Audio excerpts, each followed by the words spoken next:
자, 우리 일본은행 우리 BOJ 우에다 가즈오가 처음으로 이제 주재한 첫 회의에서 코인 이슈가 예상했던 대로 정책 금리를 동결했습니다.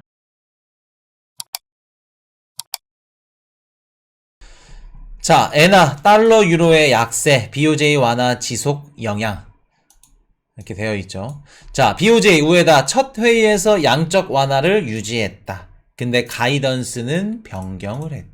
이게 무슨 뜻일까? 자, 우리 일본은행 우리 BOJ 총재 우리 우에다 가즈오가 처음으로 이제 주재한 첫 회의에서 코인 이슈가 예상했던 대로 정책 금리를 동결했습니다. YCC 정책을 그냥 유지를 했어요. 유지를 했고, 뭐 단기 정책 금리를 마이너스 0.1로 유지하고 국채 10년물 수익률을 제로 부근으로 유지하자. 우리 하던 대로 똑같이 그냥 갔습니다. 갔고, BOJ 성명에서 어떠한 내용이 나왔냐면 1년에서 1년 반 정도의 시간이 걸린다. 통화 정책을 전방적으로 검토를 하겠다. 이랬더니 시장이 어떻게 받아들였을까?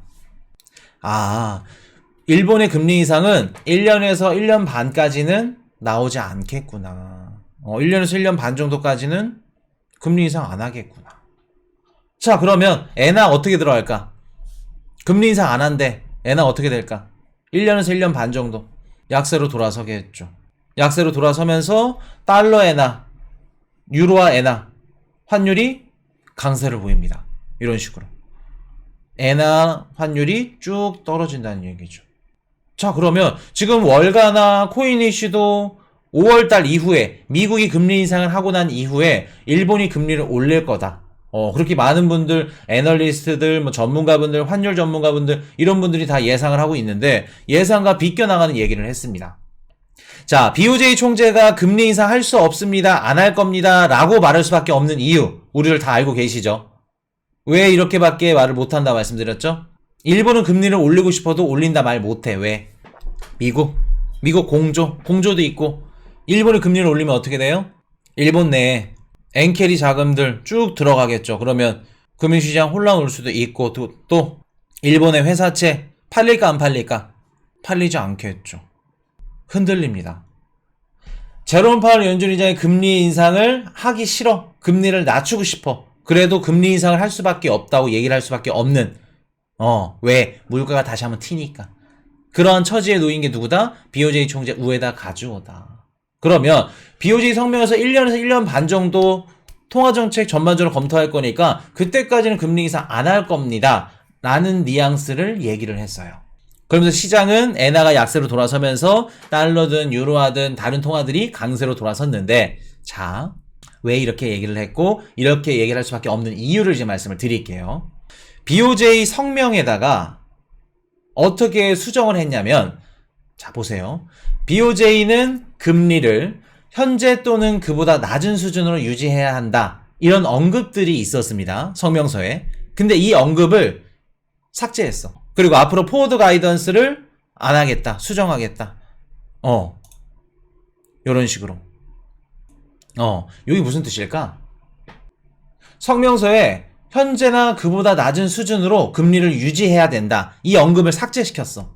그 뜻은 뭐예요?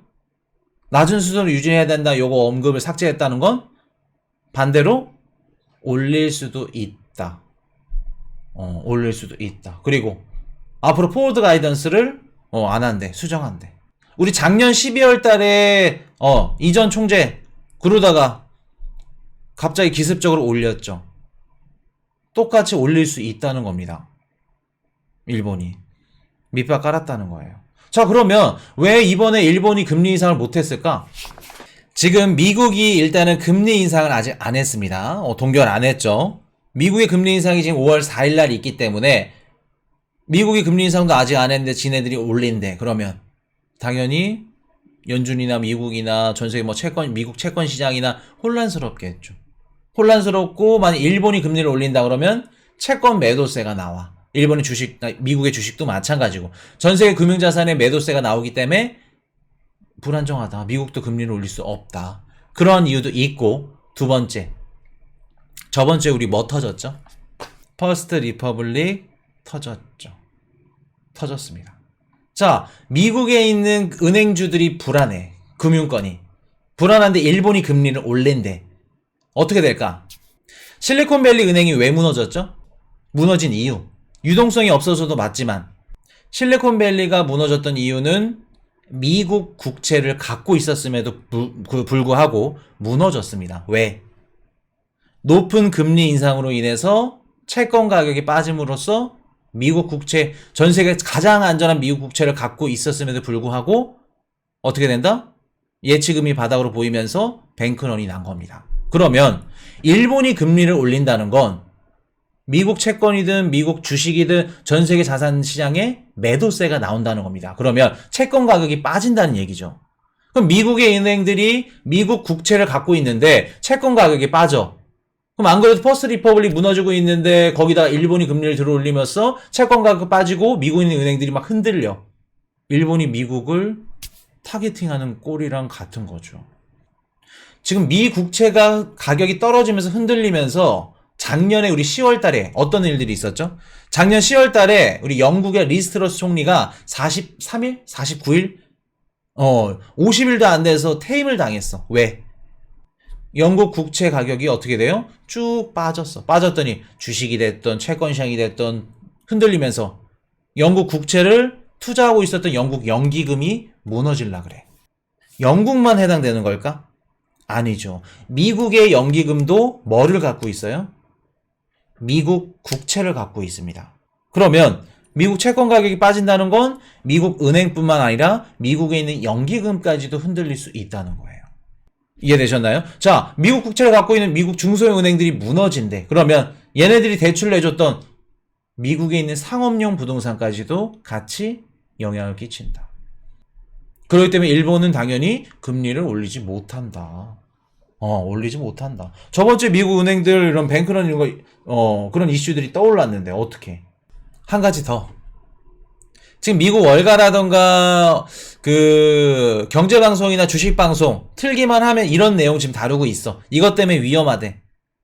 무너진대. 뭐 있죠? 6월부터 8월까지 위험한 거. 코이니 씨랑 배웠던 거. 미국의 부채 한도 협상이 있죠. 자, 지금 미국이 부채 한도 협상으로 인해서 지금 골머리를 앓고 있습니다.